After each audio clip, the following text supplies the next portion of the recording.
మండల కేంద్రంలో ధాన్యం కొనుగోలు కేంద్రం ప్రారంభించిన నెల రోజులైనప్పటికీ తూకం వేయడం లేదని నిరసిస్తూ బుధవారం రైతులు రాస్తారోకో చేశారు. బోధన్ నిజామాబాద్ ప్రధాన రహదారిపై రైతులు నిరసన చేపట్టారు.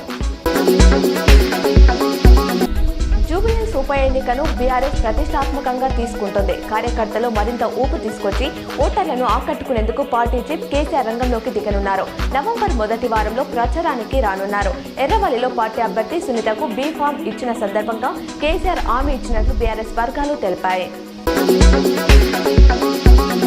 జాగృతి చీఫ్ కవిత రాష్ట్ర వ్యాప్తంగా యాత్ర చేపట్టాలని నిర్ణయించారు. అన్ని జిల్లాల మీదుగా సాగే ఈ యాత్రను ఈ నెలాఖరు నుంచి ప్రారంభిస్తానని తెలిపారు.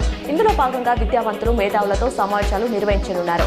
జాగృతి యూత్ ఫెడరేషన్ రాష్ట్ర జిల్లాల నాయకులకు నియామక పత్రాలు అందజేసిన సందర్భంగా ఆమె మాట్లాడారు.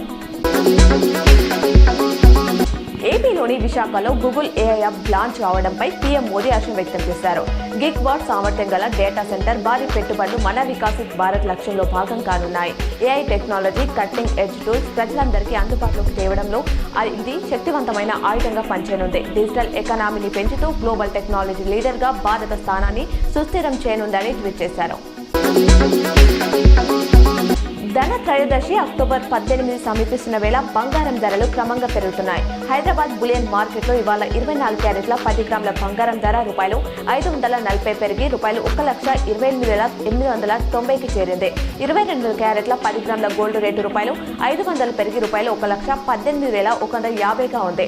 అలాగే కేజీ వెండిపై ₹1000 ఎగబాకి ₹2,07,000కు చేరింది. గత 10 రోజుల్లోనే వెండిపై ₹42,000 పెరగడం గమనార్హం. మ్యాటర్ ఏదైనా మేడ్చల్ ఎమ్మెల్యే చామకూర మల్లారెడ్డి వచ్చారంటే ఆయన సెంటర్ ఆఫ్ అట్రాక్షన్ అవుతారు. తాజాగా జూబ్లీహిల్స్ బైపోల్ ప్రచారంలో పాల్గొన్న మల్లన్న ఓ సెలూన్లోకి వెళ్లి ట్రిమ్మర్తో కటింగ్ చేశారు. అనంతరం చెంపలు రుద్దుతూ మళ్లీ వస్తానంటూ సందడి చేసి వెళ్లిపోయారు.